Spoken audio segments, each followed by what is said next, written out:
let's ask with Millsap. Is that the best still? Is Boston the best fit for him? Is that the place he can make the biggest impact? Listen, I think Boston, the way that they're structured as a franchise, their style of play, it's a great fit for Millsap.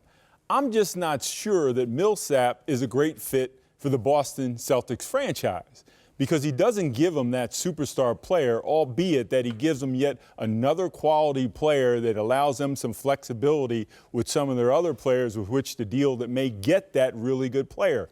But listen, I mean, Paul Millsap, quality guy, understands how to play the game. He's one of the few veteran players, Sam. I've always admired the fact that he continually gets better and adds something to his game. Dude, I agree with you. He's not that superstar guy that Boston needs, but he's that all-star caliber player that the Toronto Raptors need. When you look at DeMar DeRozan, who's emerged into a legit superstar in this league, MVP candidate early in the season, scored 6 straight games of 30 points or more, and then they have an all-star caliber point guard in Kyle Korver. They have a very good young center in Jonas Valanciunas, and then you look at their bench. They got some guys coming off the bench with some pop. So if you look at adding Paul Millsap to that lineup, man, it would give Toronto, put them in position to compete with the Cleveland Cavaliers, because I still believe Toronto right now is still pushing Cleveland to make them play their A game to beat them. You add Paul Millsap, and if Cleveland slips at all, if they don't bring their A game, they will lose that series because now you're looking at Millsap, Kyle Lowry, and DeMar DeRozan. That's 3 pretty good players. Let me be controversial here on this show on Game Time on a Saturday night. I agree, but I see your let's hang with Cleveland, and I offer you Boogie in Toronto, who all of a sudden then gives a dynamic that Cleveland can handle on the inside, something totally different.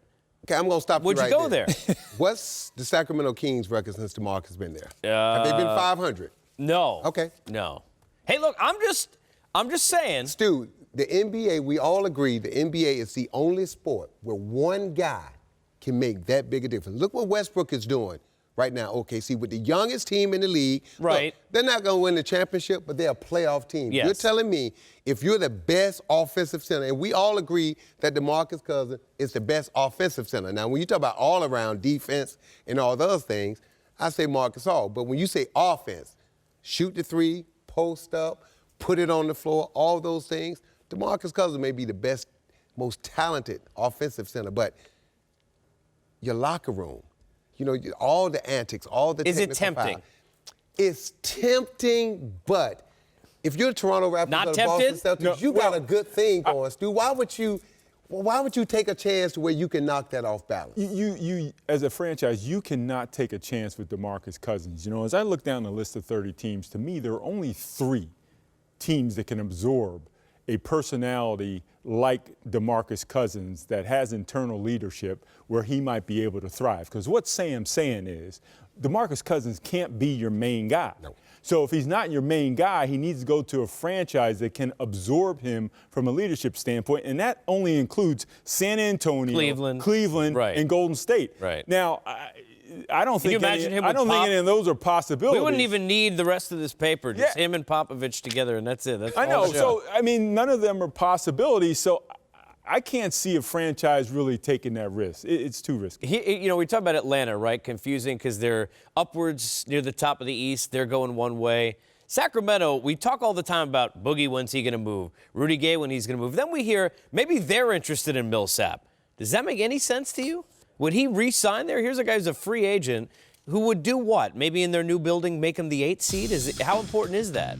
Listen, I mean, Paul Millsap, to his credit, anyone would be interested in adding a player of his quality and player, you know, as a person. I mean, so it doesn't surprise me that the Sacramento Kings would, in fact, be interested. But I'll tell you what, you know, if they trade him during the season, Paul Millsap, this is his last year of his deal. So you're basically renting him.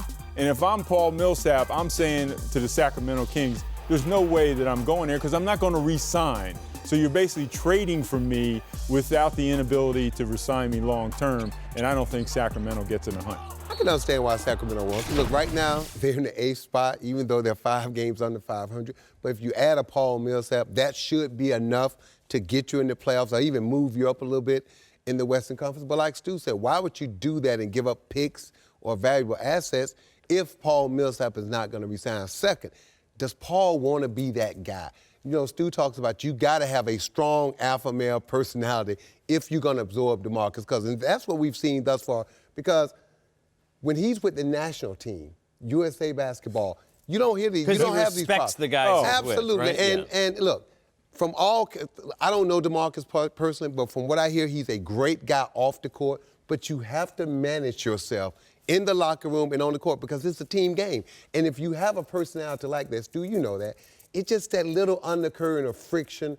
Guys don't get comfortable because they don't know who's coming into the building. They don't know if it's going to be the nice DeMarcus, the ticked off DeMarcus, the one that's mad at the officials. You just don't know. Well, you don't know 1 minute to the next in a fourth quarter. Forget about just in the game. We saw that last night.